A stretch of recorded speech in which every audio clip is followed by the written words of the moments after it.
Let's give you an update on where we are. To use an overused term, we are cautiously optimistic that we are slowing the infection rate. That's what the numbers say. That's what the data suggests to us.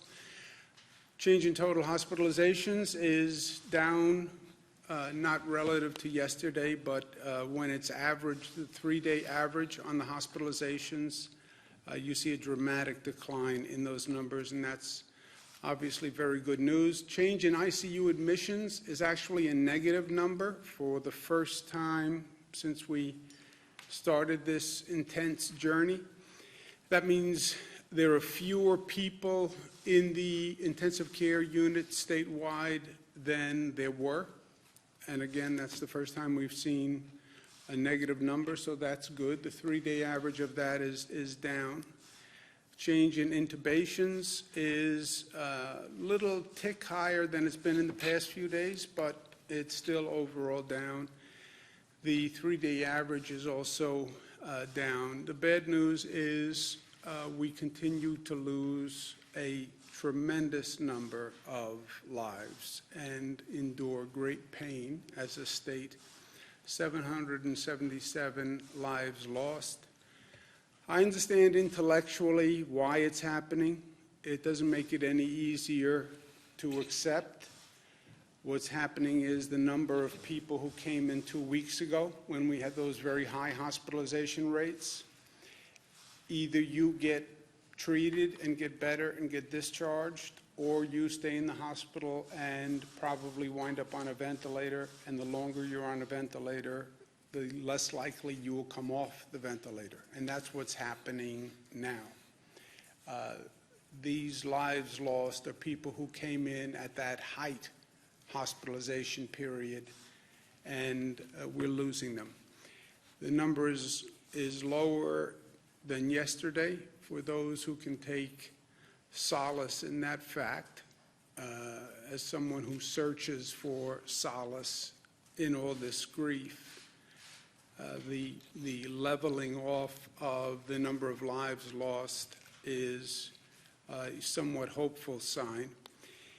The number of total lives lost, 7,844. For people, just to put this in perspective, I lived through 9/11, as many New Yorkers did, who are of somewhat advanced age. And I believe 9/11 was the worst situation that I was going to deal with in my lifetime. And to put it in perspective, 2,753 people lost their lives on 9/11. We're at 7,844. So in terms of lives lost, that this situation should exceed 9/11 is still beyond my capacity to fully appreciate, to tell you the truth. We've been watching a spread to the suburban communities around New York City, Nassau, Suffolk, Westchester, Rockland. That seems to have stabilized. We have a couple of hot spots in Suffolk County that we're watching. But overall, we've been very aggressive in the suburban communities in jumping on those hot spots, and the percentage of growth in upstate New York and the suburban areas around New York City has basically been stabilized and flat, so that's good news too. So overall, New York is flattening the curve, and we have to flatten the curve because when they showed us the projection models of what the statisticians projected the curve would do, we have no capacity to meet those projections. In other words, Columbia University, who was projecting the highest caseload, said we needed 136,000 hospital beds in New York City when we started, which was just several weeks ago.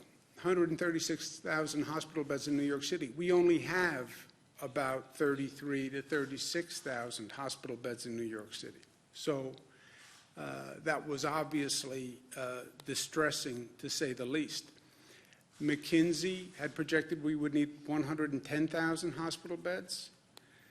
They had a second scenario, which they considered their moderate scenario, which was 55,000 hospital beds statewide. And again, we didn't have that capacity, even on the moderate scenario. The Gates-funded IHME suggested we needed 73,000 beds. We didn't have that either. So none of these projections were in any way comforting to us. The actual curve is much, much lower than any of them projected. And, well, what's the variance? How do you come up with an actual curve that is so much different than what those experts predicted? First, in fairness to the experts, nobody has been here before. Nobody. So everyone is trying to figure it out the best they can. There is no model to track against. Second, the big variable was, what policies do you put in place? And the bigger variable was, does anybody listen to the policies you put in place, right? I'm governor of the state of New York. Yeah, you can announce a policy. That doesn't mean anyone is going to follow it. You can announce a policy, we're going to close down all businesses, everybody must stay home. And if people don't follow it, or they don't take it seriously, or they believe you're being premature, or you're being political, they wouldn't follow it. And then what do we do? What do we arrest 19 million people, or ticket 19 million people?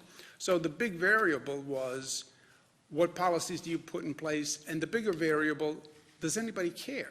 And does anyone follow it?